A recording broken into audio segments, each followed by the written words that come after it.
safe place. I will attempt to formulate a strong scientific theory behind this ongoing mass psychological phenomenon of alien-related self-deception. Well, hello, Dr. Mia Jansen. Follow us. It's right up ahead. You don't know where you are? Oh, my God, but this is the famous E.T. highway. That is Area 51. So what? A UFO then? Yes, a UFO then. I'm gonna count backwards from 5. Alone in the dark, looking for aliens. What's the worst that could happen? What kind of light? It's coming from the sky. It's really bright. Rex, you want to set up the other camera? Good old dad.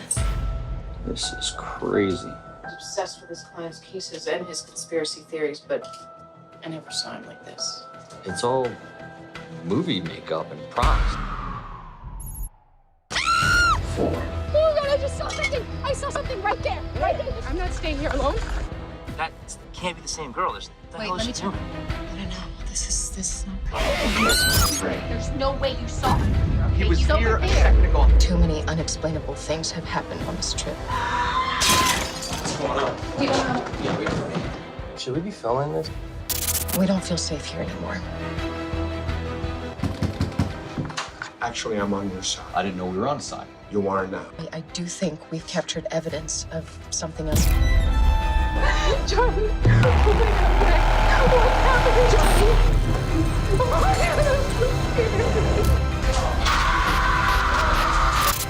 You hear that? It's probably just a breaker. Let me get a flashlight.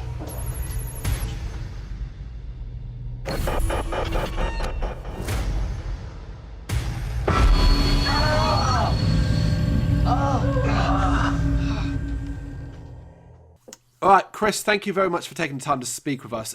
Before we get into the details of Case 347, can you give us a little background into how you got into filmmaking? Oh, man. Well, I've honestly spent my whole life dedicated to creating art and being in the arts. I was an illustrator and a painter most of my life since I can remember. I started drawing at 5 years old, and Wow. I was fortunate enough to grow up in New York where I could actually be an art and English major as early as in high school. So I went on from that and went to art school for college and went to another art school for college and then went to a performing arts school. So I spent 8 years just in college, studying art.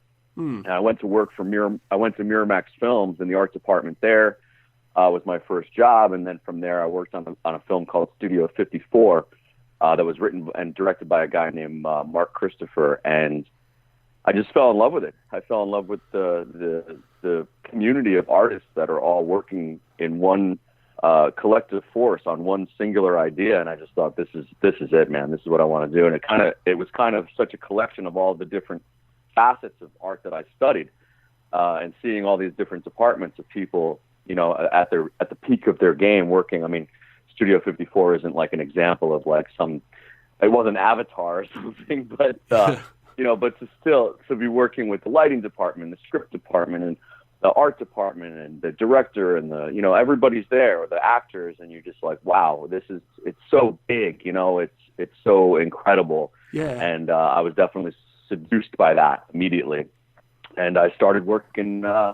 I had the benefit, honestly, when I was at the art department at Miramax, I got to read every script that came in the door that was bought by the studio. Oh, wow. So, it was really great. I was just like an intern, and you got to see everything. So I was reading scripts like Good Will Hunting, Cider House Rules, Kevin Smith scripts like Dogma, and all of these things, and got to see the words on the paper, and got to see how it was done, and got to see how it translated into the actual films that came out, a year or two later, and what had changed and what had stayed the same. And Miramax was actually really good about respecting the writer-director vision. So they had people like Kevin Smith, that were pioneers, and they were, when you saw the movie that came out, it was word for word what you saw on page. Oh, wow. So it was a really good education. Yeah, it was a really good education for me, and kind of taught me how to write in a lot of ways. So that was it. That was my journey to moving out to LA and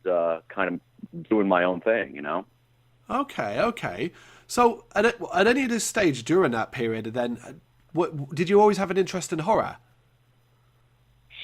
Oh yeah, I was actually talking to one of my childhood friends, and I'm not sure how old you are, but when I was a kid, not only was HBO, such a huge thing, watching it on the television at my grandparents' house, but you also went and rented movies from the local, the local rental shop, and for us in New York, it was a place called Camel Video. And it was just this small shop, like what they had back in the day, just the VHS box covers out on the shelves, and that's what you would walk up to the counter with and say, hey, I want this, and had a little arcade in the back, and it's kind of where teenagers collected when I was a kid. And, you go through so many movies as a kid. Whoever had a VCR at their parents' house, which eventually became all of us, but you'd crash into somebody's basement of their parents' house and be watching whatever new, ridiculous movie was out. And we watched a ton of horror movies and a ton of B horror movies, like, The Toxic Avenger and, really like B cut titles that nobody'd ever hear of, because you'd go through all the A titles, Yeah. And you were just left with everything. So we watched, honestly, one of my friends, a kid named Jason Dunleavy I grew up with. It was his fault, really, because he made us watch every single title there was that would just scare the hell out of us as a kid. So I loved it. Okay, so very, very young age then. Yeah. No, I can relate because, I am old enough to remember VHSs and watch VHSs, so there is that. Yeah. I grew up in Ireland, where basically video stores, exactly as you described, it was video stores, those glorious covers, just lining the walls, seeing them, making your choice, and I think that's where my earliest memory of They Live was from one of those video stores.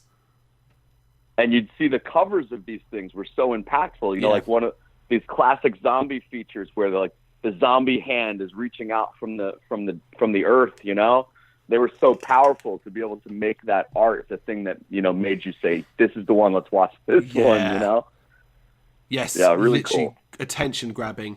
So what's your earliest memory then of horror in regard, like you described watching these movies with your friends at a young age? What is sort of your earliest memories of films? Oh man, well, I have to say it's not going to be really horror; it's more sci-fi. But I think it was things like Star Wars and E.T. that really made such an impact on my mind. To just the idea of being a kid in the theater, so young. When I saw E.T., my feet weren't touching the ground in the theater. I remember that, and the images that were being put up were just so fantastical. That I absolutely just loved that. And I think one of the first horror movies, if you want to call it a horror movie, that really, really stuck in my mind was Poltergeist. Oh, yeah. And they just had so much. I mean, one, you had a little kid that I could relate to because I was a little kid, as one of the main characters. And, it had effects in it that we had never seen before. There's one scene, if you're familiar enough with it, where one of the camera crew guys that's there investigating this phenomenon goes into the bathroom in the middle of the night. He's looking in the mirror and he starts just kind of picking at his face. Yep. And then within a couple of seconds, he just rips all of the skin off of his face until there's nothing left, and he's kind of screaming while he's doing it. And it was just such a horrific image, and I loved it. I was just addicted to that, I know exactly the scene you're talking about. Terrified me as a child also, but it sticks with you as you grow up. Our site title is Games Brrraaains with the elongated R and the A, and that, I don't know if you know, that comes from the Return of the Living Dead. If you know that movie. Yes, of course. Yes, so it comes from that. And the reason why I have an obsession with that is because at a very young age, and we're talking no more than 8 years old, I saw that movie. And it scared the bejesus out of me. But, now you're an adult, you grow to appreciate that stuff in a different way. Right. The idea that it's just coming after you saying brain. Exactly, right? Yeah. The idea of any zombie that could run and chase you down. Amazing. But yeah, right. Like what an amazing influence that's had on us and had on you. Yep. And we carry it, like you said, we carry that with us for life. You're naming your business after that, in a salute to that. It's amazing. Yes. So all of that then obviously leads to writer director for Case 347. Where did the idea for Case 347 come about? It's funny. The UFO world and a lot of the I'm not exactly, the lure, I guess is the best way to say it, that went into Case came from having to research. I had a producer out here, a big name producer. This type of stuff, happens. You take these meetings and you meet with somebody. This is a celebrity producer, and you're always in awe of these types of things. And the guy says, this is what we're looking for. This is what our company is looking for. And they only gave me 2 words. As a writer, a lot of times you're just kind of nodding and you're jotting stuff into your notebook as you're taking the meeting so you can refer to your notes later on. They only said 2 words: 1950s X-Files. Okay. And I said, okay. Nothing came to my mind. I wound up going home, and there was a Ken Burns documentary on World War II. I start watching this World War II right in that era. We're right in, into the late 40s, mid to late 40s at that point. So I start kind of Googling stuff that was going on in the documentary, some historic stuff, and it led to the end of the war and the formation of different United States factions that were like the CIA and stuff like that. So I landed right into Roswell, and 1947, right before NORAD was built, right before the formation of the CIA, right before a lot of this other stuff. And there was a lot of fun things to connect my mind with the testing of White Sands, the nuclear test bombs that were happening in White Sands, New Mexico, in the mid to late 40s. Then with Roswell, then with the creation of the CIA, and my mind just started running with the possibilities of things, and really digging deep into the different types of conspiracies and claims that people have had, whether it's Betty and Barney Hill in the 60s, or you flash forward all the way to Tracy Torme's Fire in the Sky, and your mind just can really go wild with the amount of stuff that's there. And I never got to make that series. I wrote it. But a couple of years later, when I was looking for, what next, what to do, I said, I'm going to take a lot of that lore. I'm going to pump it all into one investigatory film. That was Case. So, before even it come to you, did you have any particular interest in aliens or unexplained phenomena in regards to what you've described?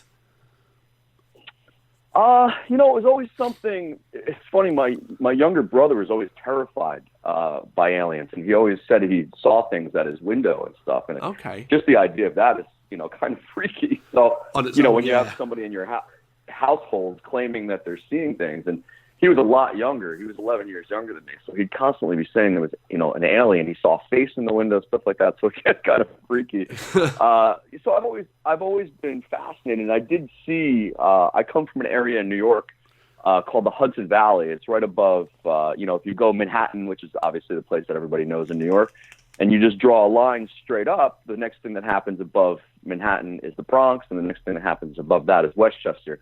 Okay. I grew up in Westchester, which they also call the Hudson Valley. The Hudson River goes up the west side of Manhattan and continues north.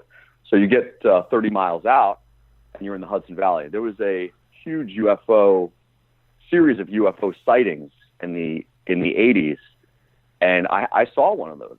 Okay. So I was just a teen. I was a very young teen, and I saw one of those UFOs. And I believe my father saw one, the chief of police saw one, and some books came out about the Hudson Valley sightings, and a lot of people say, "Oh, that was some sort of hoax or whatever." But I did see one. I was with a kid, and I was 11 years old, and I saw what I would say is kind of like what the mothership in the original TV series V would look like. And so it was kind of an undeniable thing. It was so long ago, it's easy to kind of say, "Oh, maybe it's my imagination or whatever." But I did see this thing, and I think from that point on, I mean, like I said, from such an early age, we've been entertained by people, you know, whether it's The Day the Earth Stood Still, Yeah. you know, whether it's, you know, the what's the most famous? Independence Day.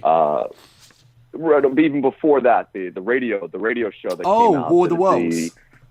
War of the Worlds. I mean, so it's been, you know, generations old that we've been kind of, you know, entertained with the idea of life beyond our planet. I mean, even if you go Jules Verne, you know, and you start looking underneath the waters and stuff, you know, there's always this pull to the unknown, you know. So I think that's always something that's interested me, whether it's in literature and film or whatever. I've always been fascinated with the unknown, you know, and what might be behind that door or in that shadow or behind that cloud, you know. Okay. And why then did you decide to, well, go down the route of found footage effectively? Now, I know obviously it's kind of being told as a documentary style, but ultimately it does employ the found footage visual aesthetics. Why made you decide to go that route? Well, and you said you had to kind of push yourself past that, right?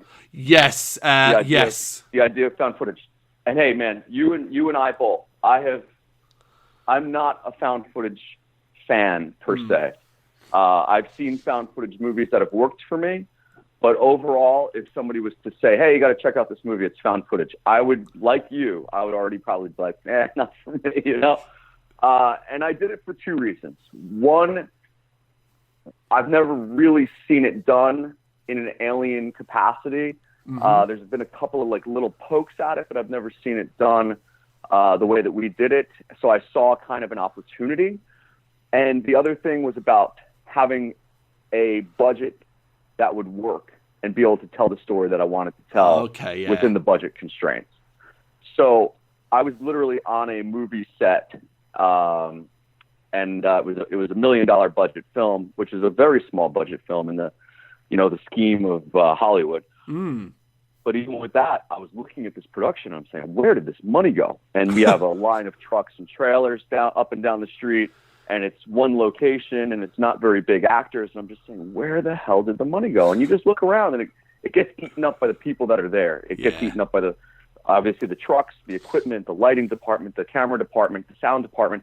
You start adding all these people, they're literally mouths to feed, and that's the way the movie business works, and that's the thing that drew me to this business in the first place, is all of those people. Yeah. But when you're flipping the bill, it's not easy, you know. So I financed this film under my label, my Rotten Whiskey production label, and I did it out of my own pocket, which everybody will always tell you as kind of if you're an aspiring filmmaker, never make a film out of your own pocket. And I had financing for a different film that I didn't think would make its money back, and I was kind of advised that the film would. I was advised to make the film, regardless that it wouldn't make its money back, because it would probably, you know, really push me forward. Okay. And I just couldn't, in good faith, use other people's money in an idea that the making it back would be difficult or maybe even impossible. So I had to kind of shift gears and say, well, what can I do? What can I do? You know, what can I do and kind of get myself in a proving ground to say, I can make this feature film and I can make its money back, and I can move forward with bigger content, bigger storylines. And it also shows you have What's confidence. that? I was going to say, it also shows, like, from a person like myself who's watching it and hearing your words, so it shows you have confidence in what you have created. Then, if you're willing to stick your money, you're not going, oh well, it's someone else's money. Oh well, it's confidence, yeah. And right? I think it probably makes you show up a little bit more. You know, I mean, it definitely teaches you a lot about the business when the business capacity is one of your personal concerns and not somebody else's. So, you know, I'm grateful for it. I'm grateful for having done it and done it in that way and had to navigate all the different capacities of it while creatively. I wrote the script. I produced the script with a few of my friends. You know, I directed it. You know, I was in it as the capacity of having to be the cameraman, and having to see it through post-production and having to see it through the sale, and still continuing to work on in a publicity capacity and trying to see that it's out to people, Yeah. So it's pretty crazy, but I have obviously a literal invested interest in seeing this film succeed. Absolutely. See, it's interesting what you were saying there at the start when you said, right, that you hadn't seen many found footage movies or any found footage movies that utilized unexplained phenomena, aliens, and so on, right? Now, call this bad timing on my part. So now you obviously read the review, and yes, I do have this thing where I have to kind of get past the fact. That's purely because of seeing so many and not seeing enough lessons learned or progression in the style to get really interested anymore. Now, about a month before Case 347 came my way, I actually did watch a found footage alien movie called Alien Abduction from 2014. So when this came away initially... That's right, you mentioned that. You mentioned that in the article. I just never heard of it, Yeah, and it's one of those random finds on Amazon, that kind of thing. So it's not like it's not widely out there. But I because of that, when it came on my email, my initial thought was, oh my God, how can I have another one? How can I do another one so soon? Because without going being too mean, I really didn't like Alien Abduction. I was very critical of it. But it's like just getting out of a bad relationship. You're like, I don't know if I can do this again. But I love horror and I love indie filmmaking, and I constantly we have this mantra with our website, the writers and everything, which is basically everything deserves a shot because we want to be proved wrong. You can go in with the worst thoughts possible and you think, oh, this is going to be trash. And at the end of it, you're like, my God, I really enjoyed that. That is what we're after. So that's why Case 347 was like, okay, we're not going to ignore this. I'm going to watch this. And happily, thanks to that, I ended up really, really enjoying it. That's amazing. That's really amazing. I mean, it's amazing. It's amazing that you guys are giving independent film and smaller films a chance, because so many people don't. And and I could be guilty of that too. Like I said, if I see a found footage film, I'd probably only give it a very quick amount of time to get me going. Otherwise, I'd probably turn it off. So it's hard. But I think, like in reading that article, what you had said, I was kind of nodding my head, because you're like, I don't know if I could get into this just because it's a found footage film, and I'm nodding my head saying, I get it. I'm the same way. So you were very conscious of that, and that's a good thing, at least being aware of it, because and I'm going to use a pretty famous found footage franchise as an example of where I kind of turned my back on the style for a while, which was when the latest Blair Witch came out, and it was found footage, and it had learned no lessons. It was the exact same stuff, yet it's 1999 was the Blair Witch Project, and Blair Witch was, I think, 2017 or 18, and it was like, you've learned nothing. You've learned nothing. What on earth are you doing? Right. So I'm really glad that you were conscious of that. One of the ones I really enjoy was a movie called Trolls. Are you familiar with that? It was Troll Hunter, amazing. Norwegian, was it? Norwegian? Scandinavian movie, anyway. Yeah, I know the one. Scandinavian, maybe possibly Norwegian. And I thought it was such a great job. I thought they did such an amazing job. I mean, obviously, this is a multi-million-dollar film that's, if not fully, partially funded by government artistic grants and stuff like that. And it was such a fun movie. It was done in such a great way. And the button at the end of the movie, where you had the Prime Minister of Norway speaking, and they used this actual footage and kind of dubbed a little piece of it in there where he says, trolls exist. People are like, what did he just say?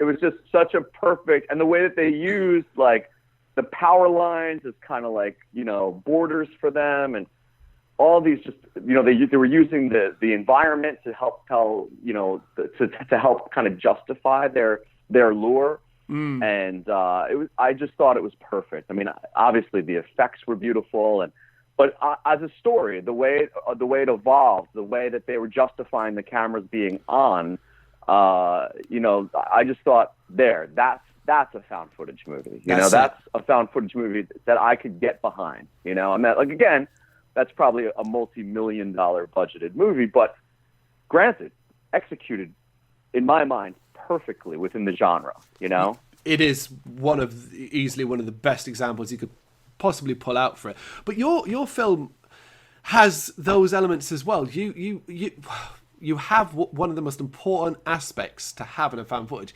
You have reasons for your cameras to constantly be rolling in your movie, right. which is so important. Right. You're like I am, and the first thing that happens in a found footage movie is I think, why is the camera on right now? Mm-hmm. How are you justifying filming this moment and capturing this moment? You're not. So I'm already being taken out of the story, you know? And that's something I didn't want to do. And what I also see in a lot of found footage movies now that are being done more recent, that they're literally cutting to camera 2 that doesn't exist in a single camera situation. You know, you're seeing film editing techniques, and it was really important for me to stick to the format. And we were doing takes that were 5 minutes long.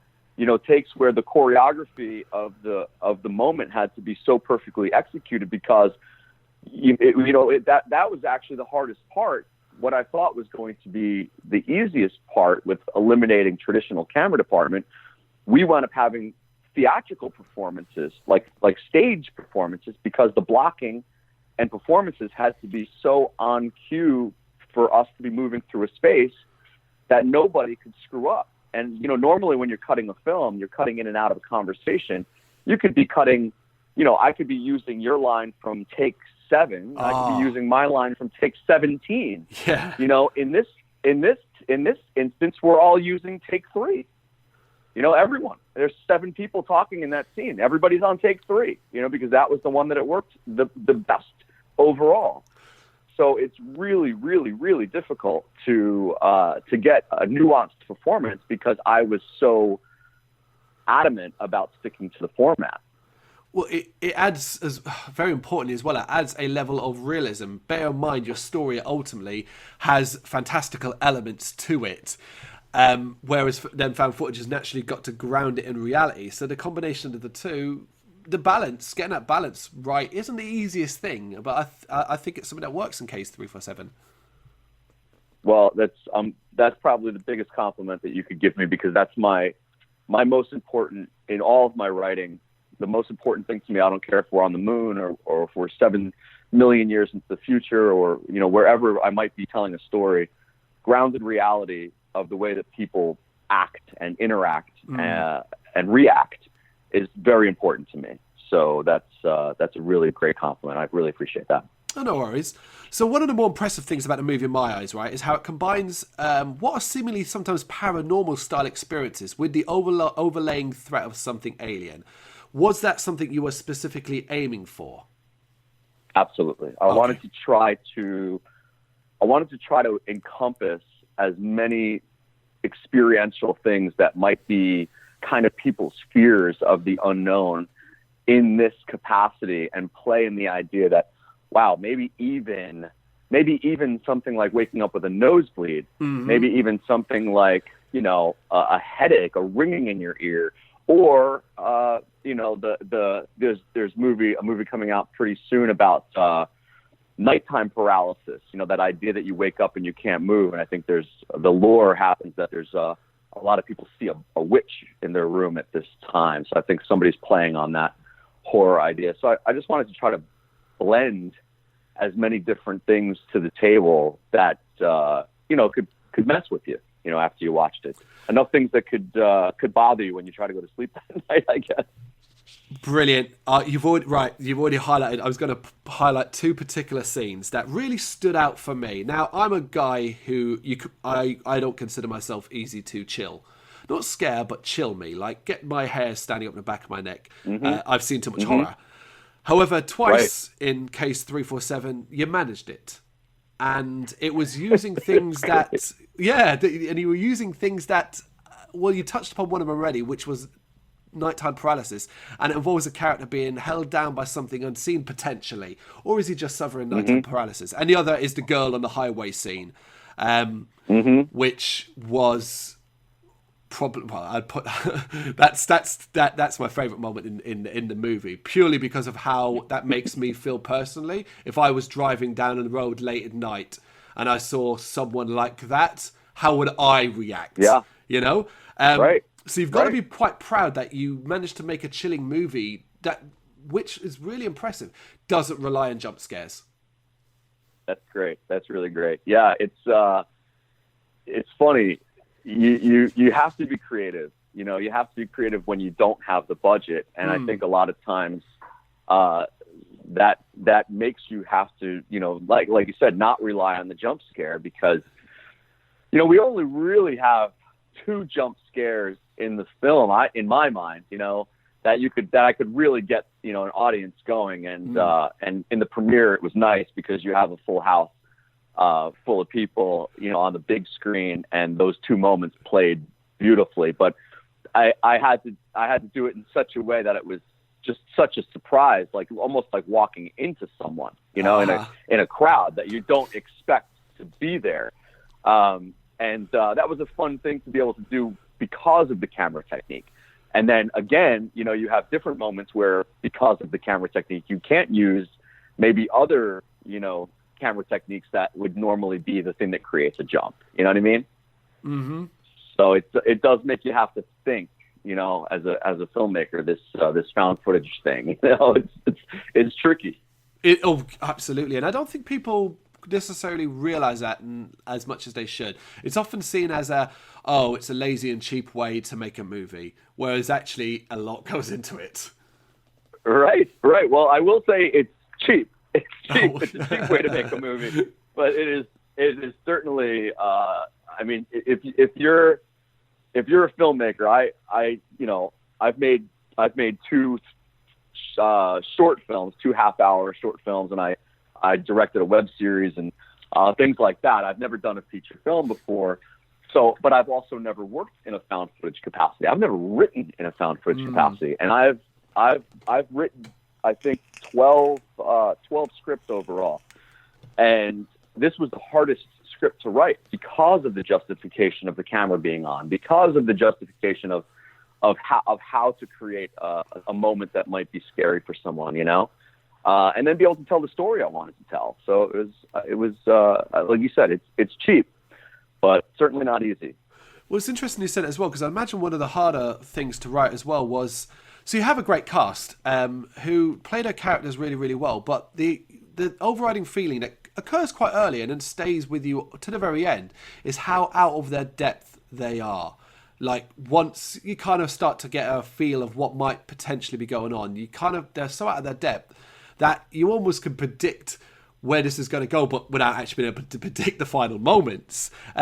Presumably you were trying to keep this as mysterious as possible, because the story is quite ambiguous, and a lot of it could be open to interpretation. Yeah, absolutely. And, I wanted to be able to, one of the things that bothers me about films a lot of times is, you know, what I feel like the writing is lazy and it doesn't tell you the story enough, and the idea that you have to try to assume the ending.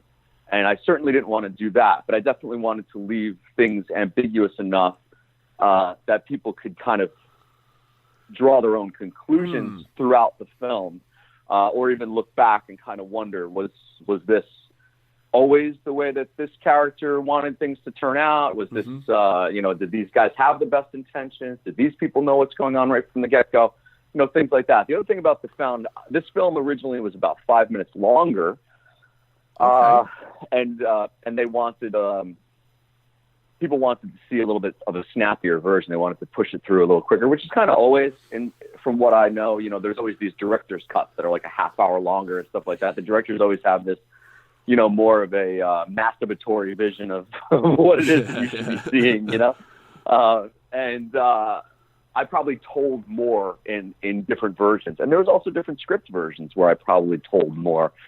And, you wind up starting to cut and say, all right, well, you know, the scene can start here, and that's a minute further into it. And what might have been said in that minute or revealed in that minute could have changed the tempo. I mean, it certainly slowed the tempo if you're going to add 5 minutes to a film. But, so there's definitely other versions of this that I saw. as possibilities. Okay. You know. Yeah. I don't necessarily think it's a bad thing to have it not show, almost not showing as much. I'm very much tell me, don't show me kind of thing. Let me exactly. Our imaginations can often conjure up scarier things than what can be shown on screen. And it's so funny you said that. It was my exact words. There's nothing I can show you that's going to be scarier than what you imagine. There you go. Absolutely. So is this the sort of story you'd like to expand on? You know, I have two different versions of this as far as an expansion goes. There's a Case 347 series that I have. You know, it's literally a serialized version of this where the characters continue week after week to explore, and that it looked like we were going to be moving forward for a minute on that with a studio that I've been working with for a long time in their international division, which would have been even cooler for me to have this kind of on a global scale. And so we'll see. We'll see. Obviously, this pandemic's not happening with helping with the speed of things as we shut down right now. But there's a few stokes in the fire there as to what may be next for Case 347, and there's also a potential sequel.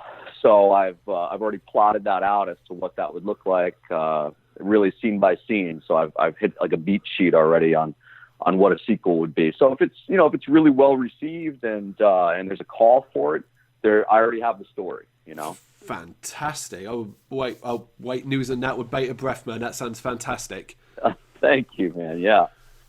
And it'd be nice to be able to go back and do it. Not obviously go back and do it over, but to do this next version would be a much bigger version. I have this idea of I don't want to give it away, but I would open up in a capacity that you would be more kin to seeing in a really big budget film. You know, so it'd be fun. It's kind of the rule, isn't it? You got a sequel, you got to go bigger, bolder, and better, and all that. You gotta go bigger. Yeah, you gotta go bigger. You don't ever want to be the person who falls into that trap of the sequel being so much worse than your original. You got to go big, you know. Absolutely, Chris. Thank you very much for your time. Really appreciate this. Thank you, man. Thank you. Thank you very much for watching. You can check us out on GBHBL.com as well as on Facebook, Instagram, Twitter, and Tumblr. Go to Patreon to help us out over there. That's patreon.com/GBHBL, as well as Big Cartel, where you can find some of our merchandise.